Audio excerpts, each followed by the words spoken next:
सो chapter number 2 है security market index. Security market index, इसके अंदर हम बात करते हैं कि हमारा इंडेक्स किस टाइप का होता है। इसमें बात करेंगे कि security market index basically given security market का होता है या कहीं ना कहीं मार्केट सेगमेंट का होता है, जैसे कि एक पर्टिकुलर कमोडिटी हो गई या फिर ऑप्शंस की मार्केट हो गई या डिफरेंट एसेट क्लास का होता है। ठीक है, so either it is of different geographical market, let's say Japanese का अलग है और यूके का अलग है, यूके का एलएसई है, यूएसए का अलग है, यूएसए का एनवाईएसई है, न्यूयॉर्क स्टॉक एक्सचेंज, हमारा इंडिया का अलग है एनएससी। उसमें भी मार्केट सेगमेंट होते हैं कि कौन सा बेसिकली उसके अंदर भी बॉन्ड्स में है, किसके अंदर है, इस तरीके से भी वहाँ पे कहीं ना कहीं सेग्रीगेशन वहाँ पे होता है। अब इसके अंदर जो value of an index, index अगर आपने देखा होगा जैसे कि कभी 17,000 है, कभी 16 है, कभी 18 है निफ्टी का, तो उसको हम रेगुलर बेसिस पे हम वहाँ पे कहीं ना कहीं देखते हैं और उसके अंदर जो एक्चुअल मार्केट प्राइस के बेसिस पे वो जो इंडेक्स है वो फ्लक्चुएट करता है। ऑफ कोर्स वेट्स क्या होते हैं वो बात करेंगे इस चैप्टर में आगे, लेकिन जो उसका मार्केट प्राइस जब चेंज होता है, जब बढ़ता है, तो लेट्स से कि 50 स्टॉक्स हैं, 50 का अगर 50 का मार्केट प्राइस बढ़ गया, एक्सट्रीम सिनारियो, तो सबका तो पूरा का पूरा इंडेक्स है वो उसकी वैल्यू आपकी बढ़ जाएगी। और जो सिक्योरिटीज होती है उसके अंदर उसको बोलते हैं हम कंस्टिट्यूएंट सिक्योरिटीज, जो उस इंडेक्स का पार्ट है। जैसे हम निफ्टी की बात करते हैं, so we talk about top 50 stocks. अब इसमें एक होता है प्राइस इंडेक्स, एक होता है टोटल रिटर्न इंडेक्स। देखो, अगर मैं बोलूं कि स्टॉक 100 से 120 हो गया, मतलब एक स्टॉक 100 रुपए का था वो 120 हो गया, तो सो दिस इज प्राइस एप्रिसिएशन। ठीक है, तो अगर हम खाली ले रहे हैं प्राइस एप्रिसिएशन ले रहे हैं, so we are looking at price index.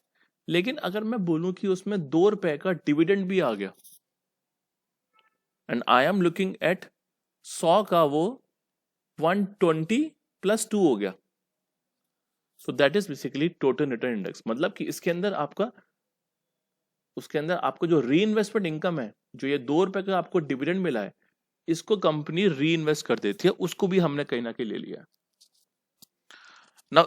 अब यहाँ पे जब भी हम इंडेक्स बनाते हैं, तो यहाँ पे क्या वो बेसिकली क्या डिसाइड करते हैं, first of all target market and security selection. कौन सी मार्केट को टारगेट करना है, जापानीज का इंडेक्स है, यूएस का है, या लेट्स से इंडिया का है, यूके का है, तो इस तरीके से हम यहाँ करते हैं। और उसके बाद में ये करते हैं कि उसका फीचर्स क्या होगा, मतलब कि हम कहते हैं कि उसके अंदर कंपनी साइज के हिसाब से, मतलब जितनी बड़ी कंपनी उतना बड़ा उसको वेट दिया जाएगा। इन्वेस्टमेंट स्टाइल, ये बात करेंगे फिलहाल अभी कुछ टाइम में। इन्वेस्टमेंट स्टाइल बेसिकली क्या होता है कि उसके अंदर हम बोलते हैं 2 तरीके से होते हैं। एक होता है ग्रोथ, मतलब कि जिस कंपनी में हम उम्मीद लगाते हैं कि बहुत ज्यादा ग्रो करेगी। एक होता है वैल्यू, जिस कंपनी में हम उम्मीद लगाते हैं कि उसकी जो वैल्यू है वो काफी अच्छी हो जाएगी। ड्यूरेशन कितने टाइम पीरियड का होगा, और क्रेडिट क्वालिटी। जब हम बात करते हैं क्रेडिट क्वालिटी की, तो हम उसकी रेटिंग की बात करते हैं। ओके, सो इस तरीके से we can talk about this. उसके बाद सेकंड, यहां से मेन आपका चैप्टर स्टार्ट होता है जब हम बात करते हैं इंडेक्स की वेटिंग की। इंडेक्स की वेटिंग का मीनिंग क्या है, इंडेक्स की वेटिंग, यहाँ पे पूरा चैप्टर आपका बेस्ड है कहीं ना कहीं। यहाँ पे इसमें ये बात करता है कि इंडेक्स की वेटिंग के 4-5 टाइप्स होते हैं। So it is price weighted, equal weighted, market cap weighted, fundamental weighted, और यहाँ पे एक और मेंशन नहीं है, वो है फ्लोट एडजस्टेड।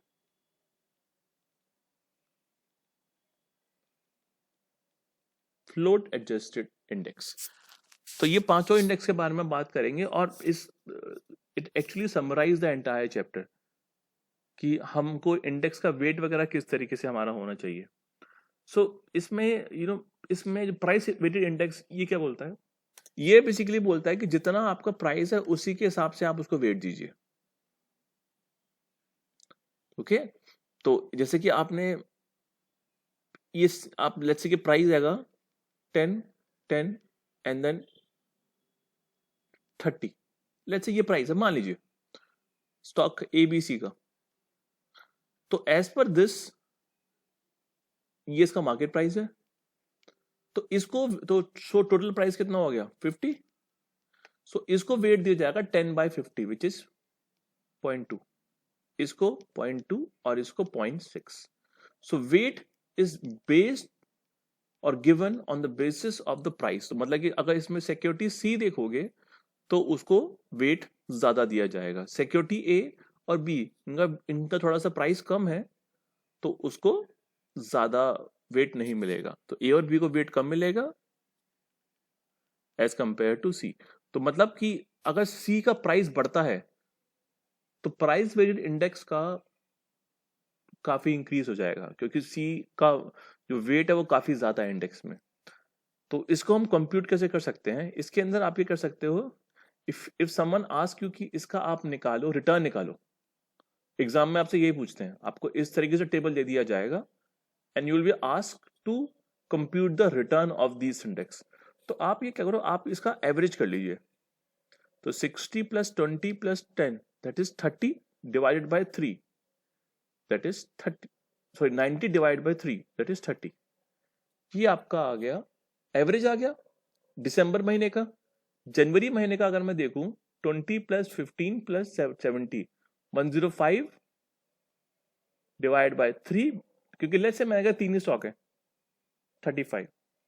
सो मेरा दिसंबर में 30 था एवरेज और अभी कितना एवरेज हो गया 35. तो चेंज कितने का हो गया 5/30 into 100. So if someone ask me तो मेरा बेसिकली यहाँ पे कहना है कि 16.66% का इंक्रीज हुआ इंडेक्स का. या दूसरे वर्ड्स में अगर वो 1000 था इंडेक्स स्टार्टिंग में, now it has increase by 16.66% which is 1166.6. तो मेरा इंडेक्स 1000 से इतना पहुंच गया. सो इस तरीके से हम प्राइस वेटेड इंडेक्स का निकाल सकते हैं. पहले हमने एवरेज करा and then we see the percentage change. तो पहले मैंने यहां पे एवरेज करा and then we see the percentage change. So इस तरीके से आप यहां पे उसका निकाल सकते हैं. ये वाला स्टॉक स्प्लिट के मैं आपको अभी करवाता हूं. Now the equal weighted index. Equal weighted index का अगर मैं थोड़ा सा यहाँ पे कॉम्प्लिकेटेड वे में कर रखा है, लेकिन मैं आपको इजी वे में इसको बताने की कोशिश करता हूँ. 3 स्टॉक ए बी सी. ए का लेट्स से वेट है 10, इसका 10 और इसका 30. सेम मैंने एग्जांपल लिया, ये इनका मार्केट प्राइस है. अब जो उसका वेट है, अब वेट बेसिकली इसको दिया जाएगा, लेट्स से 4 है A B C D, D भी लेट्स से 30 है. तो इसके अंदर rather than giving it on the basis of the market price, मैं क्या करता हूं, मैं सबको बराबर वेट दे देता हूं. सो 0.25 0.25 0.25. So you must understand 2 thing कि पहले इसके अंदर वेट्स कैसे दिए जा रहे हैं. सेकेंडली अगर वेट्स दिए जा रहे हैं तो उसको उसका कंप्यूट कैसे करना है रिटर्न. ओके, सो ये दो, so these are 2 separate things. तो बेसिकली अगर बात करें यहाँ पे ये देखो सबको इसने बराबर सा वेट दे दिया. देखो यहाँ ऑलमोस्ट इट्स लाइक 20%, क्योंकि 5 स्टॉक है ना यहाँ पे ये वाला एग्जाम्पल में. अब इसका मुझे अगर निकालना है, रिटर्न निकालना है, ठीक है, the question will mention this column and this column, मतलब कि दिसंबर का प्राइस और इसका प्राइस जनवरी का. So how I can do this, पहले वाला जो हमारा प्राइस वेटेड इंडेक्स था उसके अंदर मैंने क्या करा था, व्हाट आई डिड वाज मैंने पहले एवरेज निकाला था and then I computed the change in percentage. इसमें मैं उल्टा करता हूं, मैं इनका पहले निकालता हूं परसेंटेज चेंज कितना हो गया. 50 से 55 इज 10%, 25 से 22, सो 3/25 दैट इज माइनस का 12%, 12.5 से 8 इट्स ऑलमोस्ट माइनस का 36%, 10 से 14 सो 4/10 दैट इज 40%, एंड लास्टली 4 से प्राइस मेरा 6 हो गया. सो 4 to 6 बेसिकली, तो 2/4 दैट इज 50%. सो ये मैंने इसका परसेंटेज चेंज निकाल दिया हर एक स्टॉक का एंड देन उसका एवरेज कर दीजिए. सो 52 divide by 5 that is 10.4 is my return of my index. This is my return of my index, कौन से इंडेक्स का, जो कि कौन सा है, इक्वल वेटेड है। सो इसके अंदर पहले मैंने निकाला परसेंटेज चेंज निकाला, उसके बाद में मैंने उसका एवरेज कर दिया। पिछले वाले में क्या था, पहले मैंने एवरेज किया था and then I computed the percentage change. So as you can see 10.4 हो गया आपका रिटर्न। अब एक इसमें बहुत ज्यादा इंपॉर्टेंट पॉइंट है which is very highly testable, कि रीबैलेंसिंग एक बहुत बड़ा इशू होता है। मतलब कि आपको हर मंथ आपको, so rebalancing is a major issue in case of equal weighted index. मतलब कि आपको जैसे वेट्स था यहाँ पे, देखिए सपोज ये प्राइस था आपका 10 10 30 30, मेरा वेट्स यहाँ पे इतना मैंने पुट कर दिया था। अब नेक्स्ट टाइम पे बेसिकली अब प्राइस इसका चेंज हो जाएगा, इसका 10 से 12 हो गया मान लीजिए, इसका 10 से 14 हो गया, इसका 28 हो गया, इसका 34 हो गया, तो प्राइस दोबारा चेंज हो गया, दोबारा मेरे को इसका वेट्स वगैरह बैलेंस करना पड़ेगा। सो मुझे हर बार उसका रीबैलेंस ही करना पड़ता है। मतलब कि मुझे वेट्स को उसको बार बार एडजस्ट करना पड़ता है। क्यों? क्योंकि जब मैंने अभी मेरा वेट यहाँ पे था 0.25, लेकिन वो बाद में बेसिकली वो कैसे एडजस्ट करते हैं मैं उस पर नहीं जाऊंगा। लेट्स से कि 50 शेयर्स थे, मतलब कि 5 शेयर्स थे, आई एज्यूम कि 10,000 है पूरा इंडेक्स का वैल्यू, तो 50 इंटू 40 25 इंटू ये, तो मतलब मैंने ये कैसे करा, 2000 डिवाइड बाई 50, 2000 डिवाइड बाई 25, देख रहे हो, 2000 डिवाइड बाई 12.5। अगेन आपको करने की जरूरत नहीं है, लेकिन इस तरीके से मैंने करा। तो द नंबर ऑफ शेयर्स मैंने यहाँ पे लगाए थे यहाँ पे उसके अंदर, बट वो it needs to be change again and again, तो वो एक बड़ा कंसर्न होता है वहां पे। तो आपको तो उसमें उतना जानने की जरूरत नहीं है, बट लेकिन still the bottom line is कि रीबैलेंसिंग एक बड़ा इशू है इन case of, and this is highly testable like I said. Market cap index, इसके अंदर क्या होता है, मार्केट कैप हमने निकाल लेते हैं। एग्जांपल, पहले मैं सिंपल एग्जांपल देता हूं, ए और बी दो स्टॉक है, इसका मार्केट प्राइस है पर शेयर है 50, इसका 20, और इसके नंबर ऑफ शेयर्स आउटस्टैंडिंग है, इसके लेट्स से है 40, एंड लेट्स से कि इसके हैंगे 400, let's say. So my market cap will be market price per share into share outstanding, तो ये हो गया हमारा 2000 और ये हमारा हो गया 8000। So for stock A I will give weight of 20%, and for stock B it is 80%। क्यों, कैसे, टोटल मार्केट कैप कितना हो गया 10,000, so 2000 divided by 10,000 which is 20%, and 8000 divided by 10,000 which is 80%। तो इस तरीके से मैंने उसका मतलब मार्केट कैप के हिसाब से मैंने कर दिया। तो अगर आप देखो यहाँ पे नंबर ऑफ शेयर्स गिवन है, यहाँ गिवन है price, if you see the market cap, इसका मार्केट कैप सबसे ज्यादा है, तो सबसे ज्यादा वेट इसी को यहाँ पे दिया गया। देखो 2,50,000 डिवाइड बाय 570 500, ये क्वेश्चन, ये एग्जांपल आपके सीएफए के करिकुलम में गिवन था। सिमिलरली सेकंड हाईएस्ट वेटेज दिया जाएगा इसको, क्यों, इसका मार्केट कैप बहुत ज्यादा है, मतलब मार्केट में जो उसके शेयर घूम रहे हैं जो, वो बेसिकली बहुत सारे हैं, उनकी वैल्यू बहुत ज्यादा है। Okay, so market cap of a security dividing by total market cap, weight हम दे रहे हैं इसके अंदर, हम वेट कैसे दे रहे हैं, market cap of that particular security, इसका divide by the total, that's how we are providing the weights. तो इसके अलावा नेक्स्ट हमने कहा कि okay let's say this is for December, for January let's say the stock price increase 150 to 165 and so on. हमने इसका value करा, क्योंकि हमने कहा कि प्राइस चेंज हो गया इसका, देखो यहाँ पे the share price has changed, so that's why we compute the market cap this amount।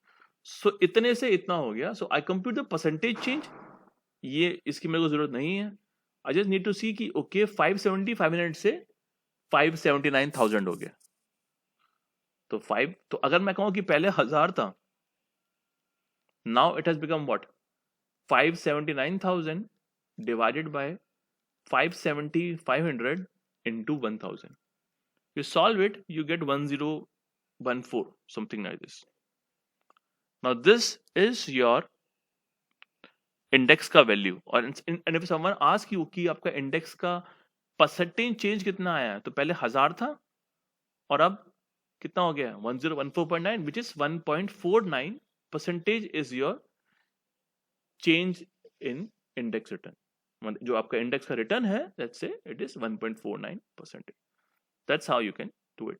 अब इसके अंदर लेकिन क्या होता है, अगर मैं आपको इसी में एग्जांपल की मैं बात करूं, जो मेरा एग्जांपल था, let's say if I talk about this, let's say इसी सिनेरियो में उसके आउटस्टैंडिंग शेयर 400 की बजाय 200 होते। आउटस्टैंडिंग शेयर का मतलब, मेरा मतलब यह है कि 200 शेयर प्रमोटर के पास है, शेयर आउटस्टैंडिंग 400 ही है, 200 प्रमोटर के पास है और 200 बाकी जो पब्लिक के पास में। So in the float adjusted, हम यहां पे number of outstanding share rather than 400 we would have taken 200। तो अगर मैं सेम एग्जांपल की बात करूं, सो ए है, बी है, मार्केट प्राइस ए का 50 है, इसका 20 था, and number of share outstanding इसका था आई गेस 40,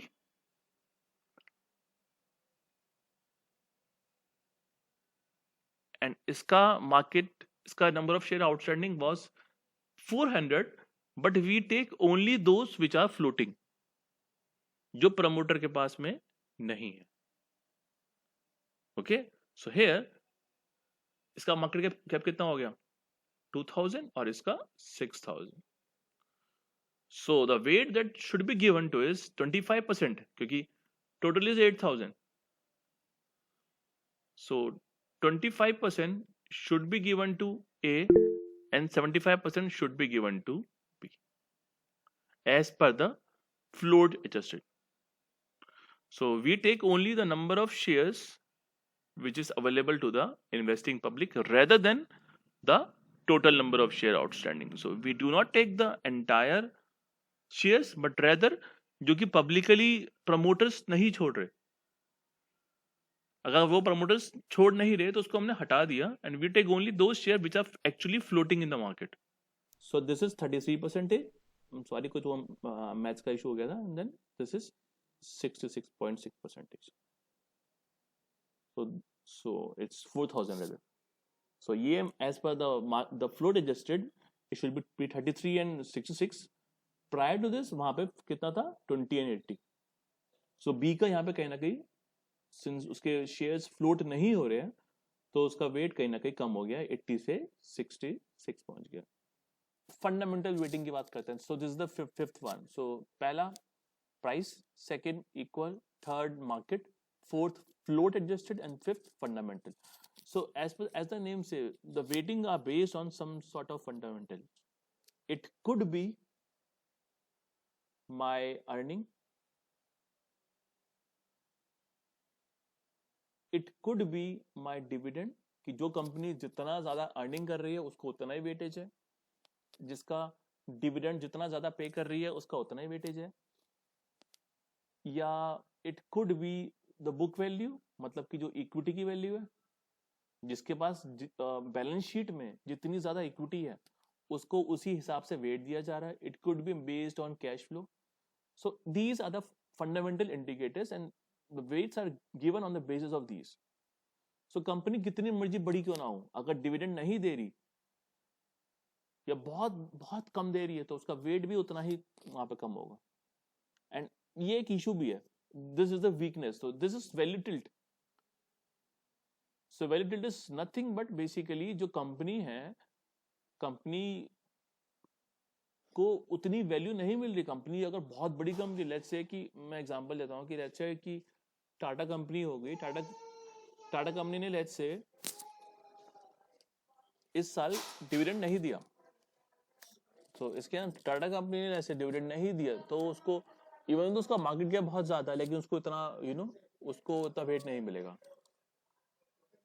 सो इसके अंदर बुक वैल्यू, अर्निंग या डिविडेंड वगैरह को हायर वैल्यू दी जाती है as compare to the market cap.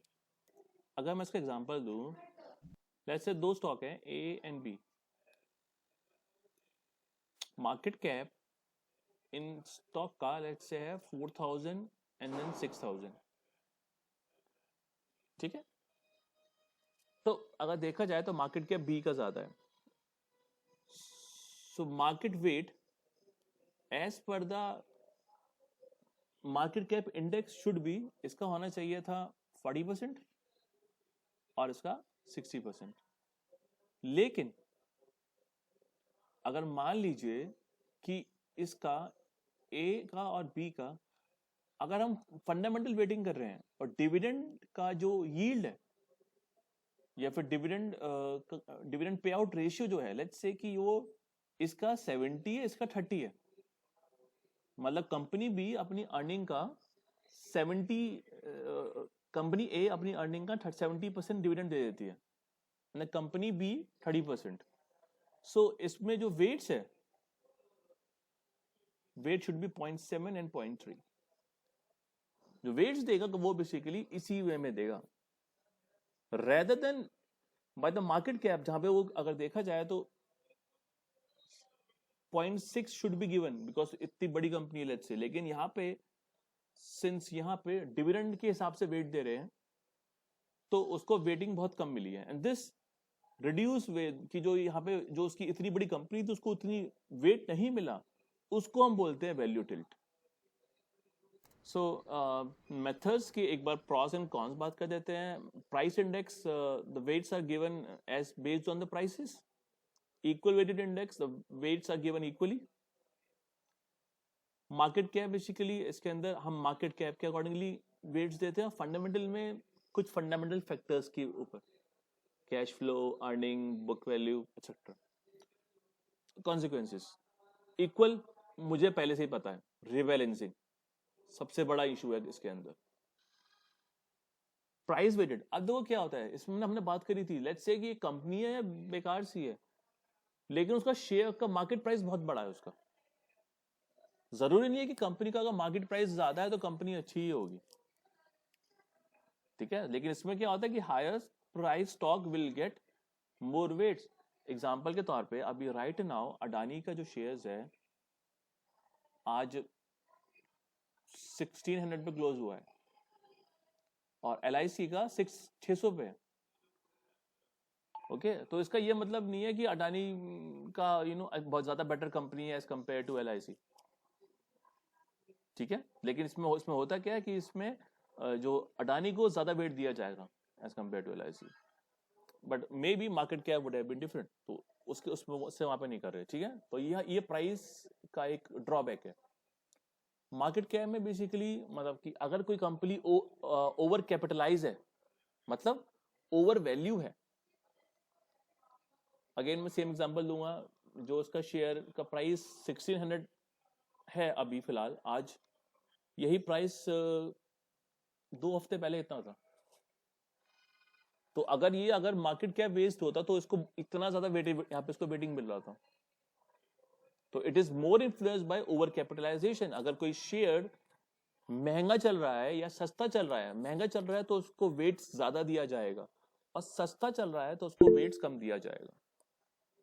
Lastly fundamental वाले में हमने बात करा था कि इसके अंदर मार्केट कैप को इग्नोर कर देते हैं और इसके अंदर भी हल्का सा रीबैलेंसिंग का बार बार जरूरत होता है। अब बात करते हैं नेक्स्ट स्टेप्स की, इंडेक्स का मैनेजमेंट। जब हम इंडेक्स मैनेजमेंट की बात करते हैं तो हम बात कर रहे हैं, we are referring to 2 points, rebalancing और रिकॉन्स्टिट्यूशन। रीबैलेंसिंग बेसिकली यहाँ पे क्या हो गया कि जैसे हमने कहा था वेट्स वगैरह उसके रीबैलेंस करने पड़ते हैं, weights need to be rebalanced, that is your rebalancing. On the other hand, जो basically reconstitution है, ये क्या है आपका, जब see let's say there are 50 securities in this and I change some of the securities, let's say security X को मुझे बाहर निकालना है and Y को मुझे इन करना है, so that is reconstituent security. By changing the constraint security, जो बेसिकली इंडेक्स का पार्ट है। इन केस ऑफ निफ्टी, जो 50 जो है उसको में से मैंने एक को हटा दिया और एक को मैंने वापस डाल दिया, दैट्स रिकॉन्स्टिट्यूशन। अब बेसिकली इतना फ्रीक्वेंट नहीं होता, ठीक है। तो फ्रीक्वेंसी एक कहीं ना कहीं एक मेजर इशू होता है उसके अंदर। जब वो रिकंस्टिट्यूट करता है तो उसको सारे वेट्स वगैरह उसके काफी हद तक उसके हिल जाते हैं। ओके, इसका फायदे क्या है इंडेक्स के? Index it's use for the market sentiment. अगर आप देखते हो इंडेक्स बढ़ रहा है तो आप समझ जाते हो कि मार्केट बुलिश है, या फिर मार्केट को लग रहा है कि कम की इकोनॉमी भी अच्छा कर रही है, कहीं ना कहीं उससे भी कहीं ना कहीं होता है यहाँ पे। So it's a good gauge of the market sentiment. Market में लोगों का क्या सेंटीमेंट है शेयर मार्केट को लेके, वो हमें वहां से चलता है पता। प्रॉक्सीज फॉर मेजरिंग रिटर्न, तो इसमें सिंस अगर एस एन पी 500 हो गया या फिर निफ्टी हमारा हो गया, I can compute the return उसकी वजह से, ठीक है। तो इसके अंदर हम सारी जो रिस्की सिक्योरिटीज है उसमें कितना हमको मिलना चाहिए रिटर्न, हम आराम से देख सकते हैं या कितना मिला है हमें पास में। इसके अंदर अब नेक्स्ट यहाँ पे क्या बात करता है, देखो आपके पास डाटा पूरा है हिस्टोरिकल, अब उससे आप उसका रिस्क और रिटर्न निकाल सकते हो, कितना उसमें रिस्क है कितना उसमें रिटर्न है, और उसी के हिसाब से आप अपना पोर्टफोलियो को एलोकेट कर सकते हो। Benchmark for actively manage portfolio, let's say कि मैं एक्टिवली मतलब बार बार अपना शेयर बाय सेल करता रहता हूं। जो शेयर मेरे को लगता है सस्ता है बाय कर लिया, जो शेयर मेरे को लगता है महंगा है सेल कर दिया। I am doing this most often, but the अब अगेन मैं बेटर कर रहा हूं या खराब कर रहा हूं। तो अगर निफ्टी का इंडेक्स है, लेट्स से एक महीने का उसका रिटर्न हैगा 10%, और ये मेरा अगर रिटर्न हैगा 8%, तो जो मेरे इन्वेस्टर्स हैं they will be very furious with me. वो कहते हैं कि यार तू हमसे इतनी फीस चार्ज कर रहा है, निफ्टी ने आपसे बेटर परफॉर्म किया।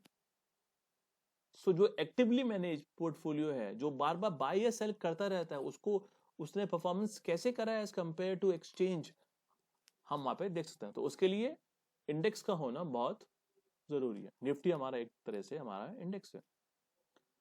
और इसके अलावा इंडेक्स फंड होते हैं और ईटीएफ होते हैं। ये फंड होते हैं, इसमें लोग इन्वेस्ट करते हैं। तो जो जो मेरे फ्रेंड्स वगैरह भी हैं, वो भी सिर्फ जिनको पता नहीं है, ज्यादा नॉलेज नहीं होती है, they put the money in ETF या इंडेक्स फंड। ये इंडेक्स फंड या ईटीएफ क्या होता है, ये कहीं ना कहीं रेप्लिकेट करने की कोशिश करते हैं उसको। So they are manage in same way as index, लेकिन शेयर की तरह आप उसमें बाय या सेल कर सकते हो। ओके, एंड फीस भी बहुत इस पर कम होती है, क्योंकि क्योंकि जो वेट्स होते हैं उसके इंडेक्स के, उसी के हिसाब से इसमें वेट्स वगैरह होते हैं। तो ये कुछ 5 उसके यूजेस हैं इंडेक्स के। नाउ कुछ इक्विटी इंडेक्स में ब्रॉड मार्केट इंडेक्स, तो इसके अंदर जब पूरा इंडेक्स का 90% सिक्योरिटी अगर मैं शेयर्स में ले रहा हूं, वहां पे जो कंपनीज है 90% कंपनीज अगर मैं ले रहा हूं, that is broad market index. Multi market index second point, if I am if I made the index equity का, that has that is basically उसमें उसमें 2-3 कंपनीज हैं। ओके, दो तीन कंट्रीज के स्टॉक हैं। So the person who wants to have a global approach to equity investing can put their money in multi market index। Okay, तो इसके अंदर मतलब लेट्स से कि एग्जांपल के तौर पे लेट्स से कि इसमें कुछ शेयर्स निफ्टी के हैं, कुछ क्या कहते हैं लंदन स्टॉक एक्सचेंज के हैं, कुछ टोक्यो स्टॉक एक्सचेंज के हैं। तो इस तरीके से हमने एशियन का लेट्स से हमने कोई मल्टी मार्केट का हमने इंडेक्स बना दिया। सेक्टर इंडेक्स अगेन ये यूएस में बहुत होता है। हेल्थ का इंडेक्स अलग होता है, उसके अलावा फाइनेंस का अलग होता है, कंज्यूमर ड्यूरेबल्स का अलग होता है। तो अगर लेट्स से कि मुझे लगता है कि हेल्थ सेक्टर बूम करेगा, लेट्स से कि in the time of Covid I will like to put my money in health stock. तो अब लेकिन मुझे पता नहीं कि मुझे कौन सा शेयर्स लेना कौन सा नहीं लेना, तो मैंने क्या करा, मैंने S&P का जो हेल्थ का था इंडेक्स, फार्मास्यूटिकल इंडेक्स था, मैंने उसमें पैसा लगा दिया. या if I am very bullish on the banking thing कि बैंक सभी बूम करेंगे, ठीक है, तो जैसे इंडिया में बैंक निफ्टी है, आपने उसमें पैसा लगा दिया. स्टाइल इंडेक्स, ये बेसिकली क्या होता है, ये पर्टिकुलर स्टाइल फॉलो करते हैं. मार्केट कैप इंडेक्स, इसमें क्या हो गया, इसमें सब कैटेगराइजेशन यहाँ पर कैसे कैसे हैं. लार्ज कैप में लेट्स से कि हमने एक क्राइटेरिया पुट करा. एग्जाम्पल के तौर पे हमने कहा कि 10,000 करोड़ से ऊपर की कंपनी लार्ज कैप में, मिड कैप में 1,000 से लेके 10,000 करोड़ तक की कंपनीज हैं, एग्जाम्पल के तौर पे लेट्स से. तो इसके अंदर जब मैंने पुट करा है यहाँ पे, तो मैंने कहा ओके, मतलब let's say I am holding this large cap index. Okay, so कोई ऐसा फिक्स नहीं है यहाँ पे, आप इसको याद करने की कोई जरूरत नहीं है इसके अंदर. तो इसके अंदर large cap index, large cap, small cap and then mid cap. एक होता है ब्लू चिप. ब्लू चिप इसमें बेसिकली क्या होता है कि जो अपनी उसमें लीडर है अपने एक पर्टिकुलर, जैसे कि ऑनलाइन रिटेल में अमेजोन हैगा. Okay, value in the growth stock. देखिए वैल्यू स्टॉक क्या होते हैं, वेरी सिंपली स्पीकिंग, जिनका प्राइस बहुत कम होता है. अब कुछ रेशियोज की मैं बात करने वाला हूं जो कि हमने पढ़ भी चुके हैं. Price by earning, price by book value और डिविडेंड बाय प्राइस. इसको हम बोलते हैं डिविडेंड यील्ड, ठीक है. सो इसका वैल्यू स्टॉक मतलब कि अभी उसकी वैल्यू की पहचान लोगों को नहीं है, तो इसका प्राइस कम होता है, तो इसका पी बाई रेशियो क्या होगा, कम. पी बाई बी कम. एंड सिंस पी कम होगा तो ओवरऑल ये रेशियो क्या हो गया, हायर. सो जिन कंपनीज का P by E ratio, P by B ratio और डिविडेंड यील्ड रेशियो ज्यादा है, तो low P by B and high dividend yield ratio, इसको हम बेसिकली क्या बोलेंगे, वैल्यू स्टॉक. मतलब कि ये वो स्टॉक है जिनकी वैल्यू अभी लोगों ने पहचानी नहीं है, that is value stock. Second जो आपके इंडेक्स होता है, तो ये था आपके इक्विटी के इंडेक्स. एक पॉइंट यहाँ पे रह गया, यहाँ पे सिमिलरली जो ग्रोथ स्टॉक है उसका प्राइस बहुत ज्यादा होता है.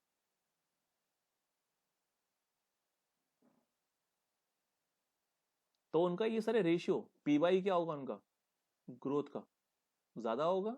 पी बाई बी ग्रोथ का क्या होगा, ज्यादा होगा. एंड सिंस प्राइस ज्यादा होगा, डिविडेंड यील्ड क्या होगा यहाँ पे, ग्रोथ का कम होगा. सो ग्रोथ कंपनीज का पी बाई ई ज्यादा होगा, पी बाई बी ज्यादा होगा एंड देन डिविडेंड यील्ड कम होगा इन case of growth companies. So you must understand कि वैल्यू कंपनीज कौन सी होगी, इसका प्राइस कम है, तो प्राइस कम है तो P by E, P by B and dividend yield ज्यादा है. ग्रोथ कंपनी कौन सी होगी, जिनका पी बाई ई और पी बाई बी ज्यादा है लेकिन डिविडेंड यील्ड क्या है, कम है. फिक्स्ड इनकम इंडेक्स के बारे में बात करें, अब इसके अंदर it is segregated based on the types of issuer. हम ये फिक्स्ड इनकम में पढ़ेंगे बाद में कि गवर्नमेंट इशू कर सकती है, सेमी गवर्नमेंट कर सकती है, या गवर्नमेंट बैक्ड होती है, गवर्नमेंट की एजेंसीज कर सकती हैं. क्रेडिट क्वालिटी, रेटिंग, उसके हिसाब से मैच्योरिटी, करेंसी, इनके हिसाब से हम उसको वहां पे कहीं ना कहीं डिफर कर सकते हैं वहां पे. और उसमें कुछ में होता है एब्सेंस और प्रेजेंस ऑफ इन्फ्लेशन, तो वो भी कहीं ना कहीं फैक्टर होता है आपका. तो ये उसमें आपका कहीं ना कहीं इंडेक्स आपका वेरी करता है. ओके, उसके अंदर भी फिक्स इनकम में भी बेसिकली वहां पे हम उसको स्टाइल से, मार्केट सेक्टर से, या पूरे के पूरे सारे बॉन्ड्स ले रहे हैं या कुछ पर्टिकुलर बॉन्ड्स ले रहे हैं, उससे भी कहीं ना कहीं हम उसको वहां पे सेग्रीगेट कर सकते हैं.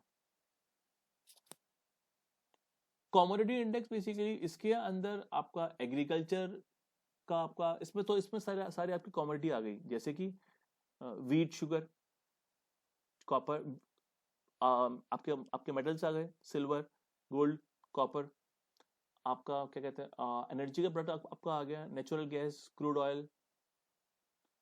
तो ये आपका इसके अंदर आपका आया था कमोडिटी इंडेक्स।